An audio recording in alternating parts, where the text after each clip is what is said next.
Good afternoon, everyone. Today is 18th of March, and we shall be discussing these 5 important articles. Like I have been mentioning time and again, ये जो 5 article है ये prelims और mains दोनों को cover करता है. हम कोर या जो के प्रीफिट इनिशिएटिव चलता है जहाँ पे हम लोग कोर सब्जेक्ट को डील करते हैं, उसको सप्लीमेंट करने के लिए करंट अफेयर से हम हर रोज 10 MCQ डिस्कस करते हैं. आज इन 5 आर्टिकल को हम पढ़ेंगे और डिस्कस भी करेंगे. पहला जो है वो neighbourhood diplomacy and West Asia challenge. इसमें जो ईरान, इजराइल, यूएसए और ओवरऑल स्टेट ऑफ हॉर्मुज की वजह से जो ओवरऑल जो वेस्ट एशिया डेवलप हो चुका है, उसमें इंडिया की क्या क्या कंसर्न्स है, क्या क्या चैलेंजेस है, कैसे we should be dealing with it. Second article जो है वो यूएनईपी का एक रिपोर्ट है जिसमें अनयूज्ड मेडिसिन जो होती है उसको सेफली कैसे डिस्पोज ऑफ किया जाए उसको एनालाइज करेंगे. थर्ड जो है वो इकोनॉमिक्स एंड आईआर दोनों के पर्सपेक्टिव से रिलेवेंट है, क्योंकि इंडिया और चाइना का जो ट्रेड डेफिसिट है वो ऑलमोस्ट $100 बिलियन तक पहुंच गया. तो how are we going to deal with it, उसके जो इनसाइट्स है, जो एस्पेक्ट्स है, we will study those. Fourth is exercise Sea Dragon. ये एक US led anti submarine warfare का एक्सरसाइज है, इसको स्टडी करेंगे. इसमें जो क्वाड कंट्रीज है ये चारों पार्टिसिपेट करती है एंड इनके अलावा न्यूजीलैंड ने भी पार्टिसिपेट किया था. The last one is regarding Nagoya protocol. Nagoya protocol जो है वो एक्सेस एंड बेनिफिट शेयरिंग का convention on biological diversity CBD का एक प्रोटोकॉल है. सो इंडिया ने इसके ऊपर अपना फर्स्ट एवर रिपोर्ट को पब्लिश किया है.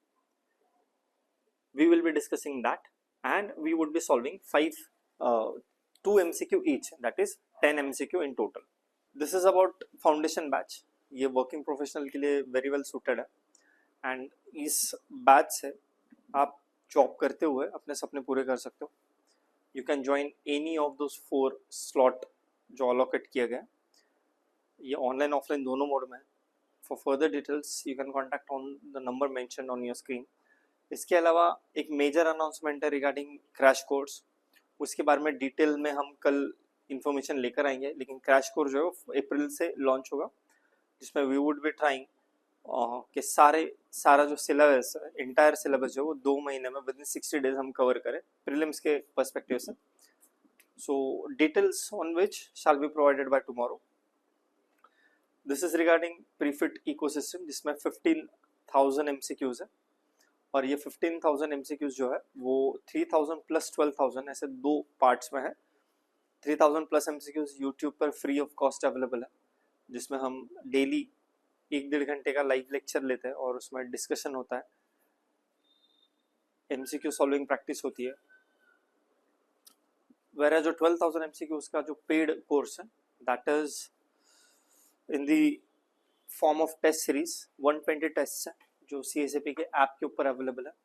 और ये जो टेस्ट है ये 30 इजी है, 30 मॉडरेट है और 30 मीडियम, 30 डिफिकल्ट है. ये इंक्रीमेंटल एक्सपोजर टू डिफिकल्टी के साइंटिफिक प्रिंसिपल पे बेस्ड है.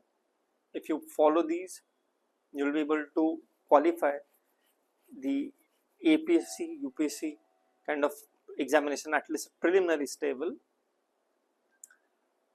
इसका price is 7,999, but you can get further discount by contacting on the number mentioned on your screens.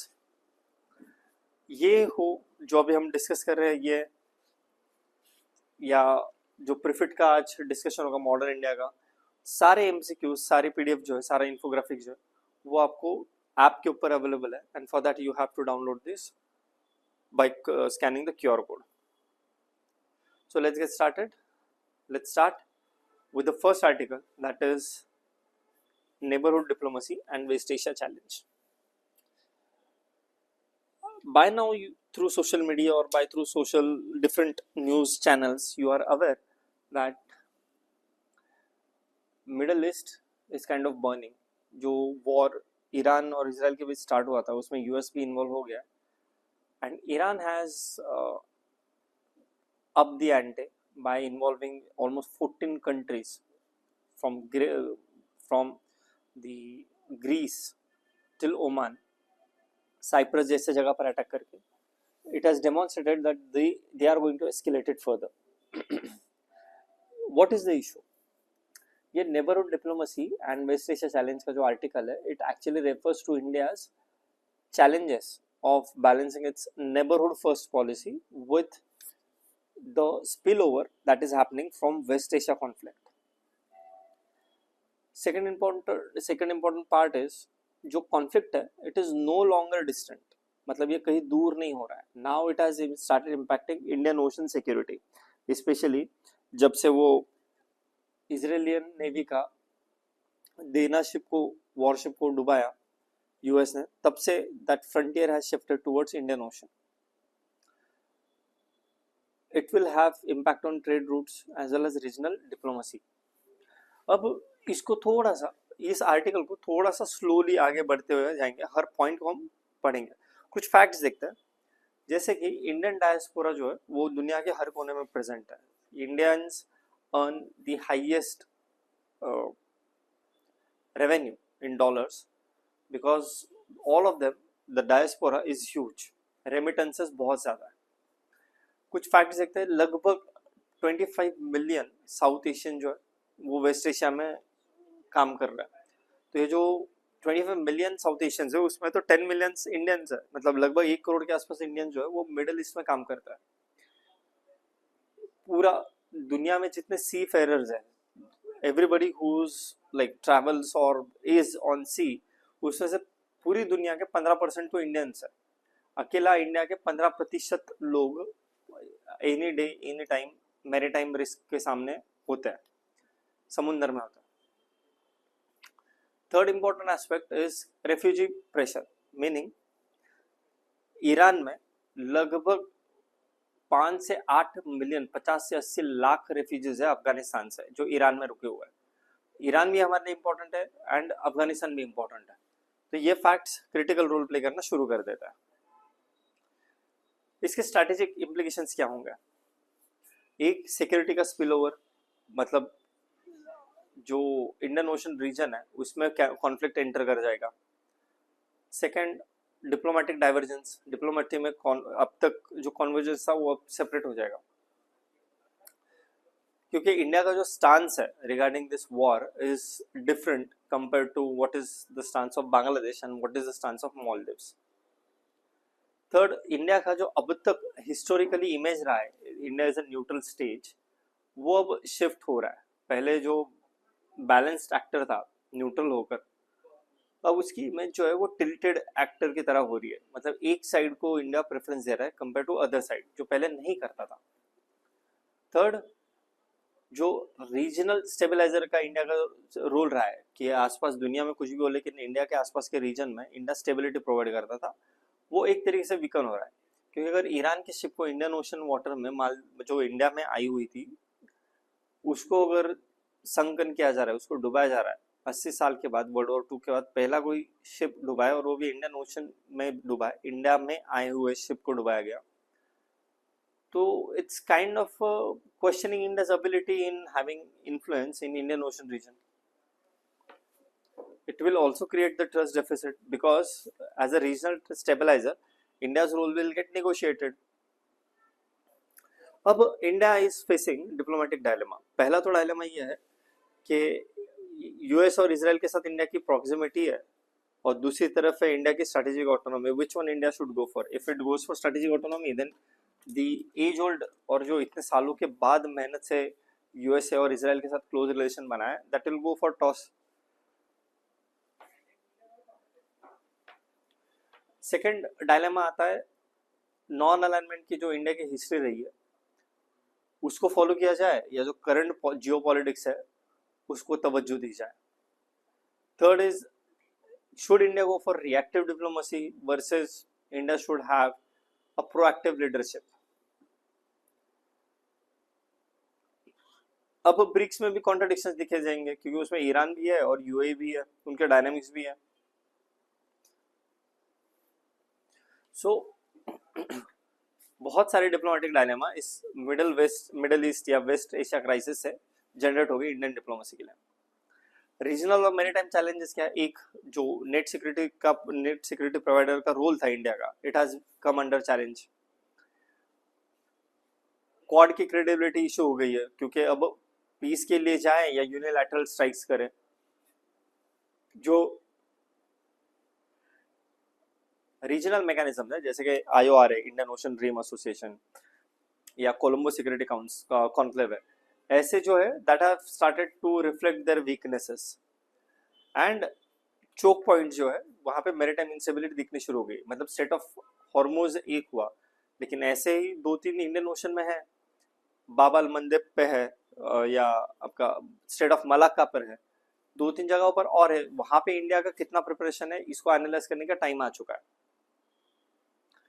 इसका economic and neighbourhood impact, energy insecurity of South Asia very critical, remittance risk, India being the highest recipient of the remittances, वहां पे अगर instability रहेगा तो it is going to impact economic.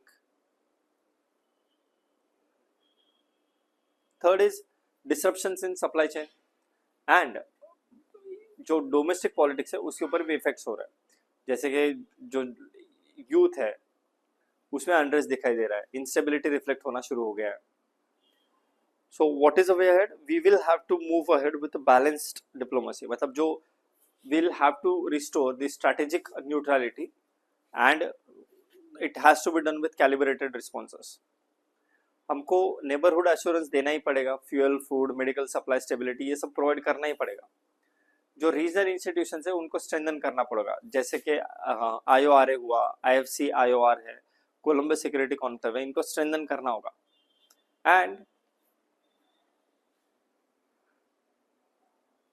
Quad, BRICS ऐसे platform का use करके India को global engagement को प्रोएक्टिवली परस्यू करना पड़ेगा, so that it can utilize this platform to de-escalate the conflict.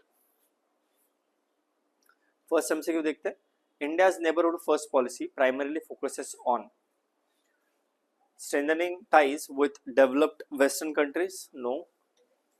B, enhancing relations with immediate neighboring countries, yes. C, promoting global trade agreements, no. D, expanding military alliances, no. The answer is B, enhancing relations with immediate neighboring countries. Question number 2, which of the following best explains India's challenge in West Asia conflict? A, lack of interest, economic interest in the region. B, absence of diaspora in West Asia. C, balancing strategic alignment with regional diplomatic expectations. And D, non-involvement in global organization. The answer will be C, balancing strategic alignment with regional diplomatic expectations. Let's move to the next article. Next article is regarding a report published by the UNEP, United Nations Environmental Program. जो medicine है जब वो unused रह जाते हैं तो उनको dispose कैसे करें, इसके बारे में ये रिपोर्ट पब्लिश किया है UNEP ने। सो बेसिकली कई बार हम लोग मेडिसिन प्रोड्यूस करते हैं, यूनाइटेड नेशंस के थ्रू बहुत से ऐसे कंट्रीज हैं जहाँ पे वो ज़रूरत है उनको प्रोवाइड की जाती है। But it has also been observe कि जो मेडिसिन यूज नहीं हो पाती है, एक्सपायर्ड कर जाती है, तो उनको डिस्पोज कैसे किया जाए, उसके लिए एक प्रोटोकॉल की ज़रूरत थी। तो ये 2026 का जो रिपोर्ट है, it has provided a framework for safe disposal of unused medicine. ये जो रिपोर्ट है वो इंडिया के वन हेल्थ जो अप्रोच है उसको इंटीग्रेट करता है, meaning it focuses not only on human health but also on animal health as well as environmental protection.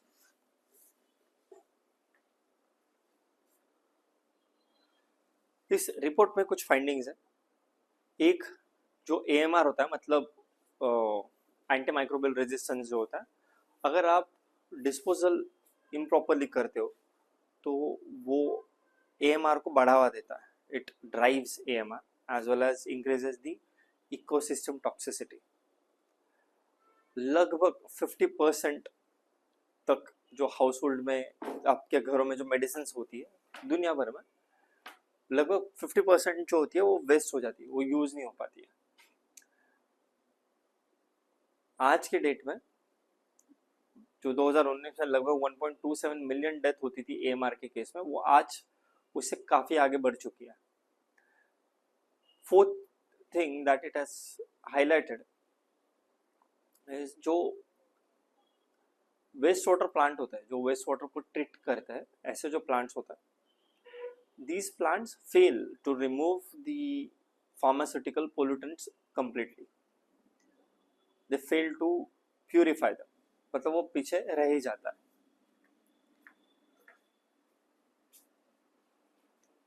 और hazardous waste जो है उसका भी शेयर है, लगभग 3% ऑफ जो मेडिसिन है they are from the hazardous healthcare waste। Operation हुआ, सर्जरी हुआ, डिस्पोजेबल चीज़ें हो गई, कुछ बॉडी पार्ट्स फेंके गए, उस पर कोट किया गया, कोई केमिकल मिक्स हो गया, तो ऑल दिस फॉर्म्स ये हजार्डस वेस्ट है, लगभग 3% है वो। डिस्पोजल मेथडोलॉजी जो यूज होती है, फर्स्ट जो यूज होता है वो है इंसिनरेशन का, मीनिंग वेरी हाई टेम्परेचर पर उसको बर्न किया जाता है, अप्रोक्सीमेटली 800 to 1200 डिग्री सेल्सियस पर उसको जलाया जाता है, सो दैट सारी इम्प्योरिटीज के साथ वो जलकर खत्म हो जाए। सेकेंड जो तरीका है वो वेस्ट इमोबिलाइजेशन का, मतलब जहां पर वेस्ट है उसको इस तरीके से पैक किया जाए कि वो बाकी चीजों में मिक्स ना हो। It can be done either encapsulation की तरह या इनर्शियाइजेशन, मतलब जो इनर्शिएट कर दिया जाता है, मतलब इनर्शिया पर लेकर चले जाते हैं, that means it is made non reactive. फिर लैंडफिल्स को बीच में भी उनको डिस्पोज किया जाता है, and then it can be utilize in co-processing of cement. जो सीमेंट का जो भी मटेरियल बनाते हो, सीमेंट किल्न्स जिसे कहा जाता है, उसके प्रोसेसिंग में इसको यूज कर सकता है। मेजर चैलेंज है कि इसके बारे में लोगों को अवेयरनेस बहुत कम है। जो मेडिसिन वेस्ट हो जा रही है उसको जब आप फेंक रहे हो तो उसका आगे जाकर क्या हो रहा है इसके बारे में लो पब्लिक अवेयरनेस है। जो रूरल एरियाज है स्पेशली, वहां पर इंफ्रास्ट्रक्चर का गैप है। इन फील्ड को जो रेगुलेटरी फ्रेमवर्क है जो रेगुलेट करता है वो वीक है, बोथ, मतलब जो लोग उसको रेगुलेट करते हैं और जो लॉज उसके लिए बनाए गए वो दोनों भी वीक है। जो ट्रीटमेंट टेक्नोलॉजी है उनकी कॉस्ट बहुत हाई है, एंड इमरजेंसी वेस्ट सर्जेस, मतलब जो एक्सपायर्ड डोनेशंस होते हैं, एक्सेस डोनेशंस होते हैं, that is one important challenge. आगे बढ़ते हैं। यूएनईपी के जो रिकमेंडेशन उनको देखते हैं, एक पहले तो प्रिवेंशन को प्रायोरिटी दो, प्रिवेंशन फर्स्ट, मतलब जो मेडिसिन का डिमांड है उसको कम किया जाए वैक्सीनेशन के थ्रू, वॉश के थ्रू, मेक श्योर कि जो क्यूरेटिव मेडिसिन है उनका रिक्वायरमेंट कम हो। Then the second recommendation is you should have take back system, मतलब नेशनल लेवल पर कलेक्शन एंड रिटर्न मैकेनिज्म होना चाहिए मेडिसिन का।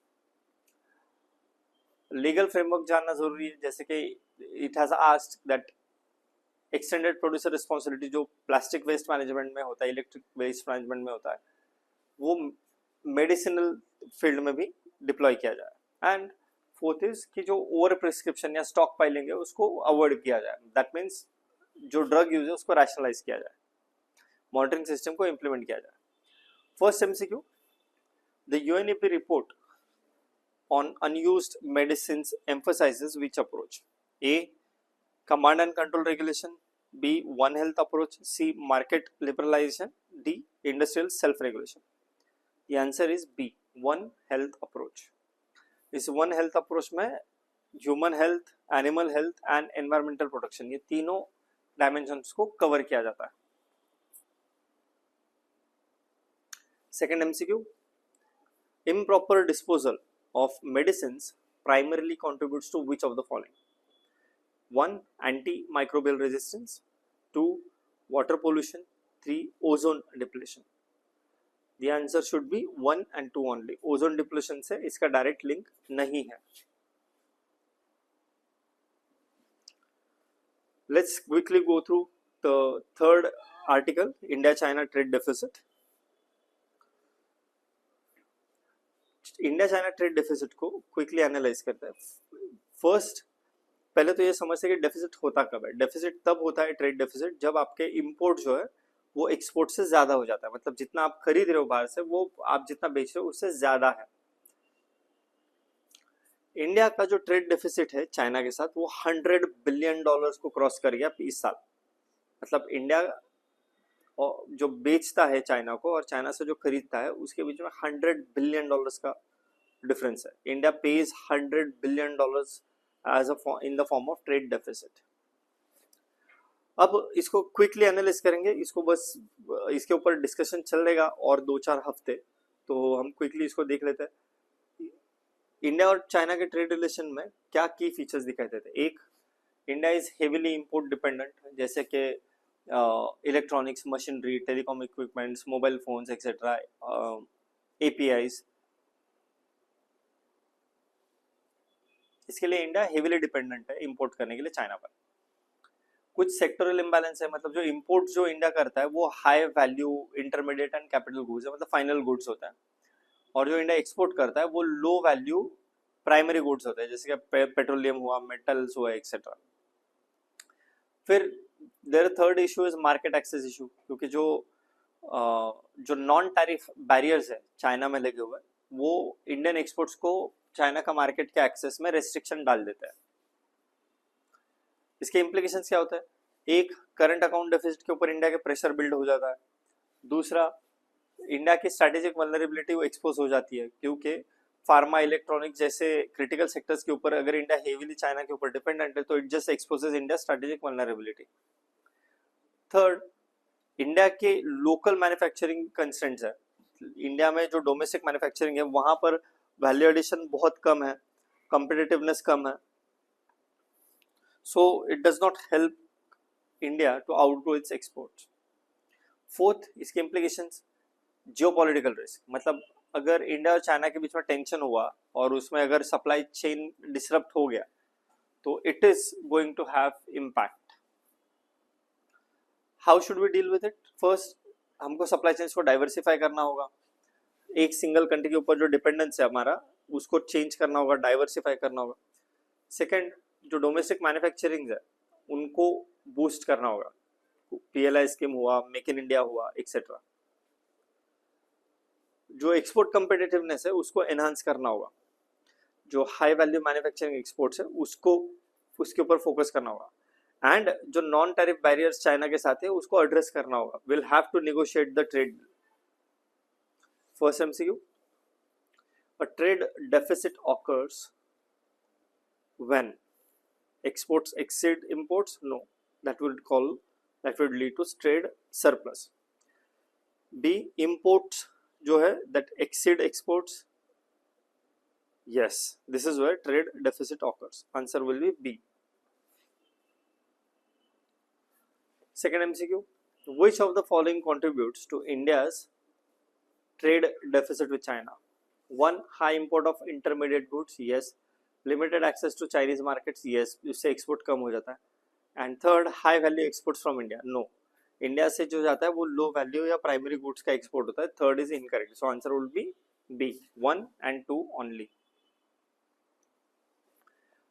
थर्ड, ये fourth and fifth article are very simple prelims के पर्सपेक्टिव से। First, fourth article is regarding exercise named as C Dragon. ये है क्या? ये एक multinational anti submarine warfare exercise है। सबमरीन को कैसे काउंटर करोगे वॉरफेयर में, उसका एक्सरसाइज है, और इसको लीड करता है यूनाइटेड स्टेट्स।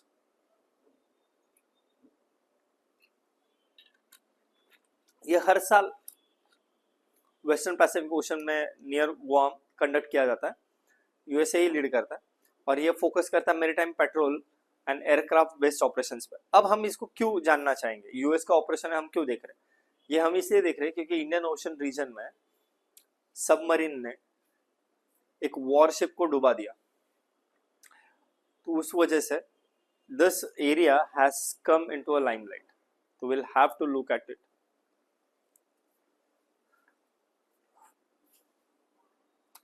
पर्पस है to enhance anti submarine warfare capabilities. Second, interoperability को बढ़ाना amongst its partner navies. And third, Indo Pacific maritime security में जो कोऑपरेशन चल रहा है उसको और स्ट्रेंथन करना है। जो लोगों ने जिन कंट्रीज ने पार्टिसिपेट किया उसमें यूनाइटेड स्टेट्स ऑब्वियसली, क्योंकि वो लीड कर रही है। बाकी जो कंट्रीज है वो क्वाड कंट्रीज है, एक्सेप्ट एडिशनल कंट्रीज न्यूजीलैंड। सो क्वाड कंट्रीज में इंडिया, यूएस, जापान, ऑस्ट्रेलिया आता है। उसके अलावा न्यूजीलैंड की नेवी थी जिसने पार्टिसिपेट किया। तो इसको आपको याद रखना बहुत सिंपल है। सी ड्रैगन के पार्टिसिपेंट कौन थे? Quad countries and New Zealand. की फीचर्स एएसडब्ल्यू मतलब एंटी सबमरीन वॉरफेयर के ऑपरेशंस कंडक्ट किए गए जिसमें डिटेक्शन होता है, ट्रैकिंग होता है, रियल वाला भी और सिमुलेशन वाला भी।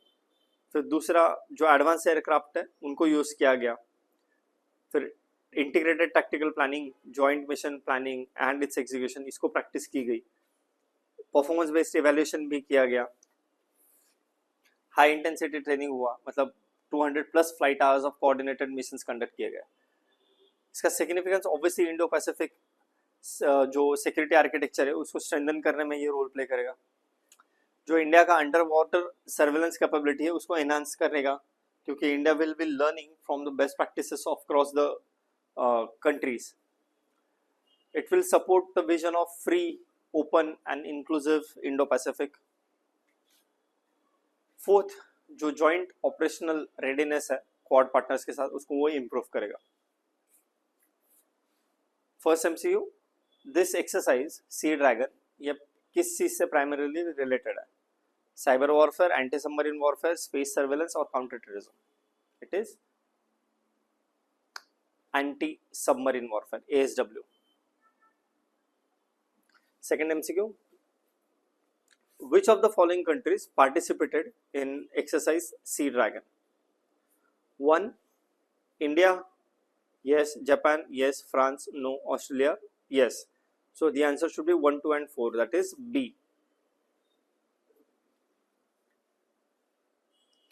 So let's move on to the final article of the day. This final article is regarding Nagoya protocol के बारे में। इंडिया ने अपना पहला रिपोर्ट पब्लिश किया है, implementation of the Nagoya protocol.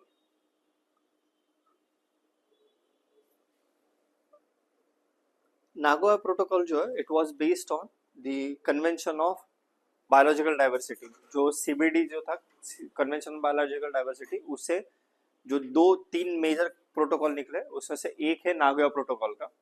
जो नागोया प्रोटोकॉल है it talks about sharing of the benefits with the knowledge partners.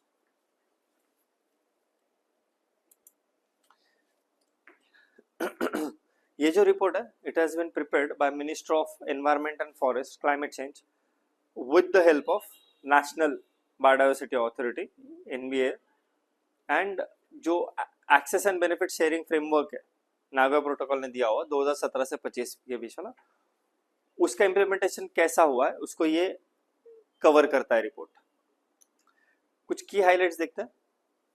Institutional framework, first लगभग 2.25 लाख BMCs मतलब बायोडाइवर्सिटी मैनेजमेंट कमिटीज जो है उनको एस्टेब्लिश किया गया है। जो ABS अप्रूवल होता है मतलब बेनिफिट शेयरिंग वाला अप्रूवल जो है वो अब तक मतलब national biodiversity authority and state board सब ने मिला के लगभग 13,000 के आसपास अप्रूवल दे चुका है। बेनिफिट शेयरिंग के थ्रू लगभग 250 करोड़ मोबिलाइज कर लिए, 225 करोड़, और उसमें से 140 करोड़ लोगों के बीच में डिस्ट्रीब्यूट भी कर दिया। Community participation, very strong role has been played by the local communities and those who behold the traditional knowledge. Naga protocol को बस क्विकली रिवाइज कर लेंगे। जो CBD था उसका ये सप्लीमेंट्री एग्रीमेंट था, 2010 में आया था और 2014 में इन्फोर्स किया गया। इसमें एक्सेस रूल्स दिए गए थे, प्रायर इन्फॉर्म कंसेंट की बात की गई थी, म्यूचुअली अग्रीड टर्म्स के बारे में बात किया गया था regarding benefit sharing through contracts.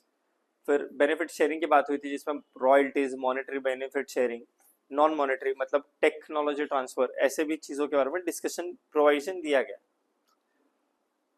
Probably one of the most important provision is the protection of the traditional knowledge. It safeguards rights of the indigenous communities. Significant क्यों है? Because it promotes equity in the use of biological resources. नहीं तो पहले कोई भी जाकर expert करके निकल जाता था। ये कम्युनिटी राइट्स एंड लाइवलीहुड को स्ट्रेंथन करता है, ये biodiversity conservation and sustainable use को सपोर्ट करता है। इंडिया का जो रोल है ग्लोबल एनवायरमेंटल गवर्नेंस में उसको ये एनहांस कर देता है।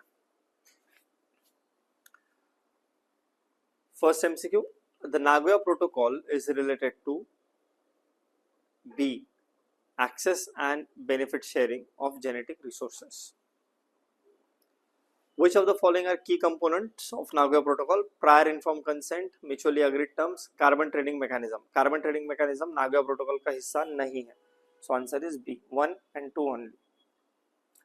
ये हमारे EPSC के one stop solution है स्मार्ट बुक्स, ये अब एसएमएस मीडियम में भी अवेलेबल है. There are hundreds of students who are getting benefited from these smart books. You can order your set of copies by contacting on the number mentioned on your screen.